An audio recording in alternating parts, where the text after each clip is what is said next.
Direct à la composition du Japon U20 de Glock Medio pour la Coupe du Monde U20. On voit ça ensemble dans cette vidéo d'un abonné, je sais pas si j'ai dit. Avant toute chose, comme d'habitude, ceux qui veulent que je règle leur compo, envoyez-moi de ça les frères sur Instagram. Vous vous abonnez, vous m'envoyez un petit message et ensuite, vous connaissez, je ferai une petite track, une petite vidéo en bien. Clairement les gars, je vous dis la vérité, j'ai regardé un petit peu et j'aime beaucoup encore une fois.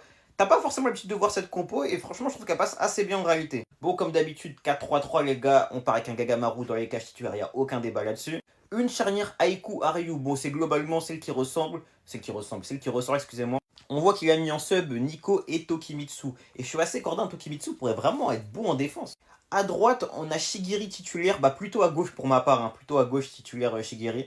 En rotation, il a mis Kurona et Otoya. Et je suis assez d'accord, même si Otoya je trouve quand même plus offensif. Mais un Kurona, je peux entendre un Kurona latéral. Et à gauche, il a mis un Yukimiya avec Zantetsu et Neru dans la rotation. Et j'avoue que Yukimiya, c'est vrai que maintenant que j'y pense, ce serait pas dégueulasse en vrai sur un côté. En mode latéral, voire piston, j'avoue que j'aime beaucoup. Même si j'aurais plutôt mis à droite par contre, je trouve ça assez intelligent finalement. D'autant que c'est un mec qui fait des gros retours défensifs, qui est bon défensivement, donc j'avoue que j'aime beaucoup.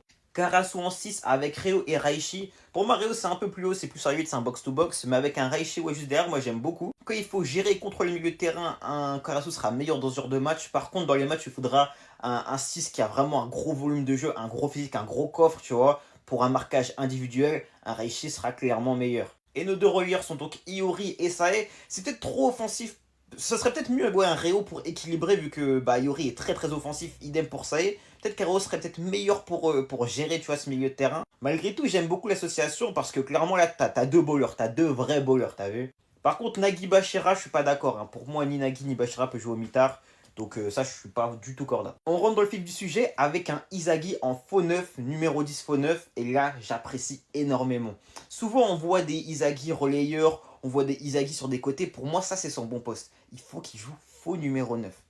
C'est clairement son meilleur poste. Parce que c'est un joueur qui, certes, a des qualités offensives certaines. Il a une bonne frappe, il a le sens du but, tout ça. Par contre, il a aussi la métavision.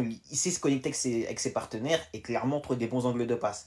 Pour moi, vraiment, une complémentarité avec Barreau pourrait être incroyable. Idem avec Rin en faux numéro 9, voire numéro 10, ça peut être ultra méchant, même pour organiser le jeu sur certaines phases, en vrai de vrai. Et du coup, t'as Barreau en pointe avec Rin second attaquant, et clairement, pour moi, encore une fois, c'est parfait. Barreau, pour moi, c'est titulaire indiscutable, Rin également. J'aime beaucoup comment c'est fait, je valide fortement cette compo, et j'aime beaucoup, beaucoup, beaucoup. Seul bémol, c'est que j'interchange Zantetsu et Shigiri. Peut-être Kiori, je mettrais peut-être un Reo à la place, mais sinon, ça me paraît parfait.